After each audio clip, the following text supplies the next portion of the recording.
बिस्मिल्लाहिर्रहमानिर्रहीम। अस्सलामुअलैकुम। उम्मीद करती हूँ आप सब खैरियत से होंगे। आज मैं आपको बताऊँगी कि आप हरी मिर्चों को ज़्यादा दिनों तक कैसे महफूज रख सकते हैं।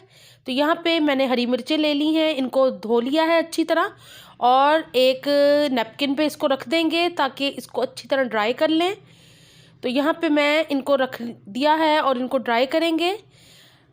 आप इसके लिए एक और नैपकिन का भी इस्तेमाल कर सकते हैं या आप इसको थोड़ी देर टोकरी में डाल के रखें। जब हरी मिर्चें ड्राई हो जाएं तो फिर आपने ये करना है कि ये देखें यहाँ पे हरी मिर्चें ड्राई हो गई हैं।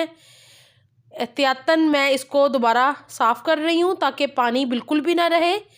और इस तरह मैंने एक बॉक्स के अंदर किचन पेपर को रख दिया है और इस तरह हम इसको ढक के फ्रिज के अंदर रख देंगे और ये काफ़ी दिनों तक बहुत ही फ्रेश रहेंगी। यहाँ पे मैं हरी मिर्चों का ये देखें, ये डंडियों को इस तरह हमने उतार देना है और इस तरह हमने इनको रखते जाना है बॉक्स के अंदर।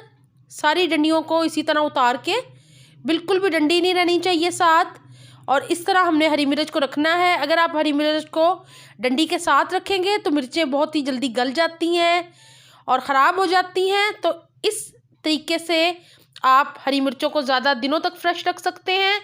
एक और मैंने किचन पेपर से इसको कर दिया है कवर और अब इसका ढक्कन लगा के मैं इसको रख दूंगी फ्रिज में और ये तकरीबन 1 माह तक बिल्कुल फ्रेश रहेंगी। आपको जितनी ज़रूरत हो आप इनको निकाल लें और निकाल के इस्तेमाल कर लें। बेहतरीन तरीका है ये हरी मिर्चों को ज़्यादा दिनों तक सेव रखने का। तो इस तरह इसको कवर करके अब मैं फ्रिज में रख दूंगी। उम्मीद है मेरी ये छोटी सी टिप आपके लिए बहुत ही फ़ायदेमंद होगी। रमज़ान आ रहे हैं तो आप हरी मिर्चों को इस तरह सेव कर सकते हैं। इनको आप फ्रिज में रखें और पूरा महीना आप रमज़ान में इसको इस्तेमाल करें। मुझे अपनी दुआओं में याद रखा करें। अपना बहुत ख्याल रखें। अल्लाह हाफ़िज़।